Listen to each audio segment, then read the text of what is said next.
Mega power star Ram Charan హీరోగా ఒక పక్క రాణిస్తుండగానే మరో పక్క ప్రొడ్యూసర్ గా బాధ్యతలు చేపట్టాడు. ముందుగా తన తండ్రితో సినిమా మొదలుపెట్టిన ఈ మెగా హీరో కేవలం మెగా హీరోలతోనే కాకుండా బయట హీరోలతో కూడా సినిమాలు చేయడానికి రెడీ అవుతున్నాడు. హీరో క్లోజ్ ఫ్రెండ్ సర్వానంద్ హీరోగా ఒక సినిమాను నిర్మించడంతో పాటు అక్కినేని అఖిల్ ను హీరోగా పెట్టి కూడా ఒక సినిమాను ప్రొడ్యూస్ చేసే ఆలోచనలో ఉన్నాడట చరణ్. వీటికి సంబంధించిన కథలు, దర్శకులను వెతికే పనిలో పడ్డాడట. మరోపక్క పవర్ స్టార్ పవన్ కళ్యాణ్ కూడా తన సొంత బ్యానర్ లో తన సినిమాలే కాక వేరే హీరోలతో కూడా సినిమాలు చేస్తున్నాడు. తాజాగా నితిన్ తో సినిమా చేయడానికి కొబ్బరికాయ కొట్టారు. ఇలా పాపులర్ హీరోలంతా నిర్మాతలు కావడంతో నూతన దర్శకులకే కాక యంగ్ హీరోస్ కూడా సంతోషాన్ని నింపుతుంది. ప్రస్తుతం చరణ్ ధృవ ప్రమోషన్ మొదలు పెట్టబోతున్నాడు. ఇటీవల షూటింగ్ పూర్తి చేసుకున్న ఈ చిత్రం రిలీజ్ డేట్స్ పై కసరత్తు మొదలు పెట్టారు.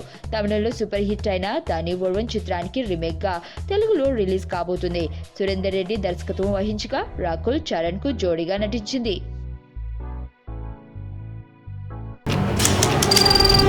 నీ స్నేహితుడు ఎవరో తెలిస్తే నీ క్యారెక్టర్ తెలుస్తుంది. నీ శత్రువు ఎవరో తెలిస్తే నీ కెపాసిటీ తెలుస్తుంది.